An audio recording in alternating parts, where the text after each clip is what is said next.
raison, parce qu'il y a trop de monde qui triche. C'est drôle, on l'a pas dit très fort du côté du ministère des Transports. Je pense qu'on commence un peu à comprendre pourquoi. On va discuter de tout ça avec quelqu'un qui s'y connaît en covoiturage, Marc-Antoine Ducas, qui est président de Netlift, qui est une entreprise qui est spécialisée justement en la matière. Bonjour, Monsieur Dugas. Oui, bonjour. C'est bien c'est Ducas ou Dugas, monsieur? Juste Ducas avec un C, effectivement. Avec un C, Oui. c'est parfait.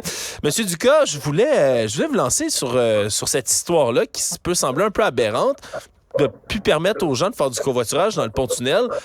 J'imagine que pour vous, c'est un peu étrange comme décision. C'est-à-dire que c'est étrange et compréhensible à deux mesures. C'est-à-dire que c'est sûr que ça prend du covoiturage pour densifier les voitures. Évidemment, ça fait plus de 10 ans que je travaille là-dessus. Alors, je ne dirais pas le contraire. Puis, dans l'article, notamment de ce matin, on voit qu'il y a plein de gens qui se sont retroussés les manches, se sont organisés. Donc, clairement, il y a beaucoup de gens là, qui adoptent les bons comportements puis veulent faire leur part. Donc ça, je les salue là, au passage parce que c'est des vrais combattants. En contrepartie, la voie réservée pour le covoiturage, évidemment, c'est un actif que le secteur public met à la disposition des gens qui adoptent les bonnes mesures, puis il y a toujours des gens qui essaient, évidemment, de frauder. Mais ça, c'est correct, c'était connu là, depuis des années. Par contre, il existe plein de moyens de contrôler ça, puis de permettre à tout le monde de s'y retrouver. Là, donc, cette décision-là est prise sans avoir pris en compte les moyens de contrôle. Là. Bon, ben dans ce cas-ci, M. Ducas, parlons-en de solutions. On va faire ça ce matin, vous et moi, parler des solutions qui existent. Parce que là, de juste pénaliser tout le monde d'un seul coup en disant c'est fini pour tout le monde, il y a des gens qui trichent, ça peut laisser un goût amer aux gens. Il y en a, vous le dites, des solutions. Qu'est-ce qu'on aurait pu faire à la place du côté du ministère des Transports? Ben, écoutez, moi, quand j'ai lu l'article, j'étais un petit peu confus parce que d'un côté, le ministère des Transports fait cette annonce-là, mais vous vous rappellerez qu'il y a quelques mois, la RTM a lancé une application de covoiturage spécifiquement destinée au pont-tunnel. Alors, a priori, cette application-là devrait être en mesure de fournir au ministère des Transports toute l'information sur les gens qui covoiturent en bonne et due forme, les trajets qu'ils utilisent, à quel moment ils le font, ce qui deviendrait très facile pour les autorités là, de contrôler tout ça. Alors, je m'explique pas du tout comment ça se fait qu'on retire d'un côté l'accès au covoiturage, puis de l'autre qu'on lance une application là, pour le grand public. Donc ça, pour moi, là, c'est incompréhensible.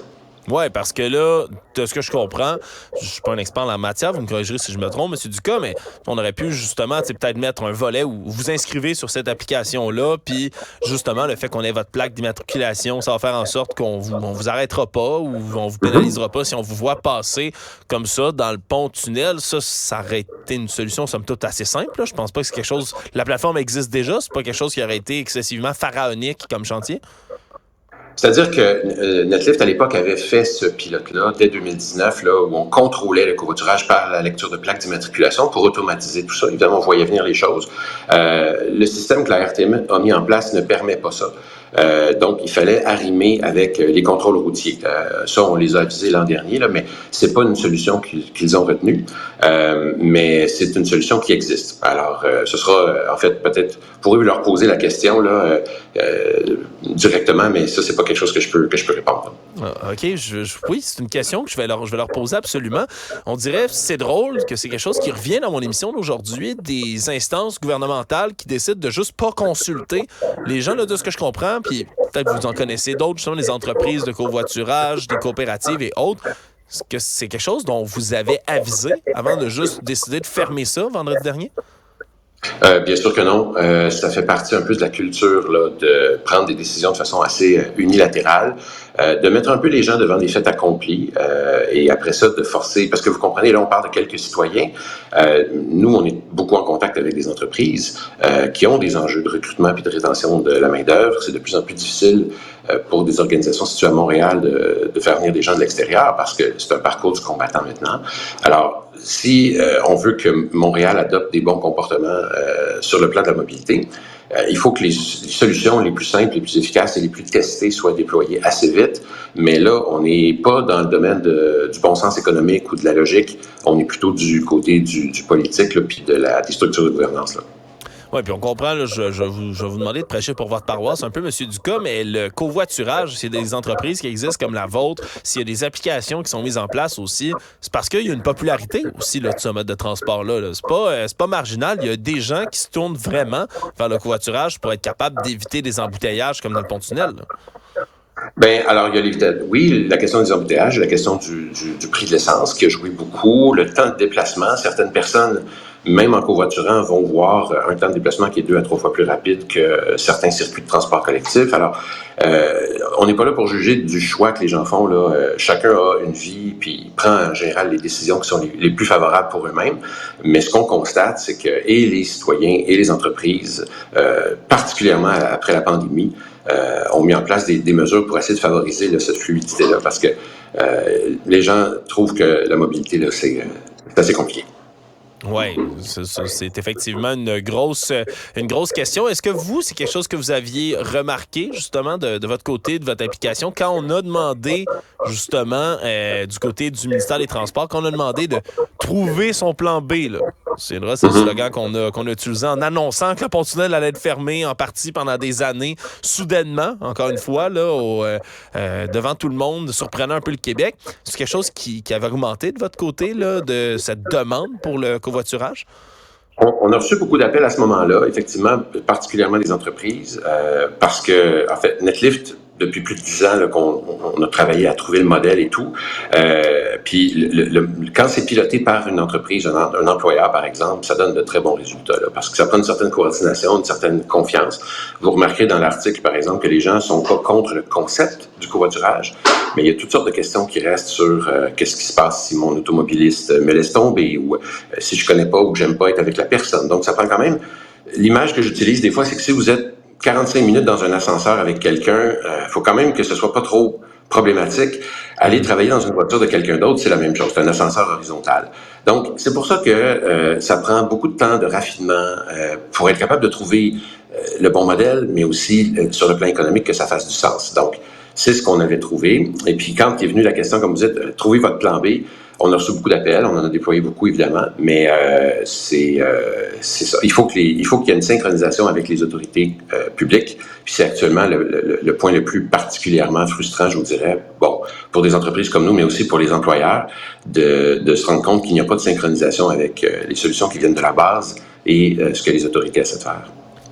Est-ce que si le ministère des Transports là, décidait d'avoir un éclair de génie, peut-être en écoutant une certaine émission à Cube Radio, et décidait d'employer vos services ou de faire appel à vous, de vous interpeller en disant « Ah, il y a du monde qui ont ça, des lecteurs de plaques, il y a des gens qui ont développé des systèmes qui sont déjà efficaces et en place, puis on vous demandait avec des grandes éloges de venir vous joindre à ce projet-là puis de venir participer. Est-ce que vous accepteriez, M. Ducas? » Bien, ça a déjà été le cas. En fait, l'an dernier, on a déjà eu ces représentations-là avec les autorités. Malheureusement, le modèle qu'on a suggéré, qui était, comme je vous disais, déjà débugué, n'a pas été retenu. Là, parce que fondamentalement, on est une méchante entreprise à but lucratif on est dans un environnement où le transport s'est décidé par un petit groupe de personnes, un certain nombre d'autorités là, bien connues. Et malheureusement, là, le bien fondé, technique ou l'expérience n'a pas beaucoup de valeur dans tout ça. Vous êtes d'une politesse exemplaire, M. Ducas. Si je vous donne carte blanche pour vous exprimer, selon vous, dans le milieu des transports comme ça, puis des transports particulièrement publics au Québec, est-ce qu'on a l'air cabochon un tout petit peu? Je vais vous le poser comme ça. C'est-à-dire que je me suis promené un peu dans le monde depuis pas mal d'années. J'ai vu des choses qui fonctionnent bien. On a 2 problèmes très simples au Québec. Le premier, on a des organisations publiques qui ont beaucoup de difficultés à adopter les choses qui fonctionnent. On préfère les refaire avec des processus. Vous avez vu encore ce matin, un étudiant en 3 mois en génie informatique a réussi à bâtir un système de recharge de cartes, alors que ça a pris des années et 1,3 million pour faire la même chose. Moi, je vous dirais que comme ingénieur informatique de formation, on sait bien qu'il y a des choses simples qui peuvent se faire, mais ça fonctionne pas bien. Puis le deuxième, c'est que le modèle économique actuellement du transport collectif est brisé. La preuve, c'est qu'à l'époque, le gouvernement Couillard a littéralement changé la loi pour contourner les autorités, pour livrer un REM en 5 ans qui fonctionne. Mais ça, c'est quelque chose qui va falloir avoir une discussion adulte là, au Québec sur notre façon de livrer des services à la population. sans toujours essayer de concentrer les pouvoirs et les décisions au sein de quelques personnes, institutions qui, au fil des dernières années, ont montré que leur incapacité de livrer, en fait. Donc, je le résumerai comme ça. C'est encore une fois, vous êtes extrêmement poli. On en a des expertises. On a des expertises locales au Québec. Puis c'est normal, je pense que n'importe quel leader, surtout un leader politique, doit comprendre une chose. Il n'y a personne qui a la science infuse. Il n'y a personne qui est un expert dans toutes les situations, dans tous les domaines, dans absolument toutes les matières. On a besoin d'aide, puis c'est correct d'aller chercher des expertises qui viennent un peu d'ailleurs. Puis des fois, ça va être meilleur que ce que nous, on peut faire.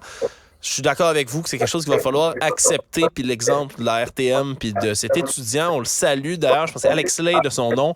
Il a développé ça, lui, de son bord, tout seul, en 3 mois. Puis qui coiffe des entreprises d'ailleurs, parisiennes, qui on donne des millions pour qu'ils fassent la même affaire et qui ne sont pas capables d'y arriver. Moi aussi, M. Ducas, je me l'explique très mal. Marc-Antoine Ducas, vous êtes président de Letlift, une entreprise spécialisée dans le covoiturage. Merci beaucoup d'avoir participé à notre réflexion ce matin. Merci, M. Morinville. Bonne journée. Au revoir.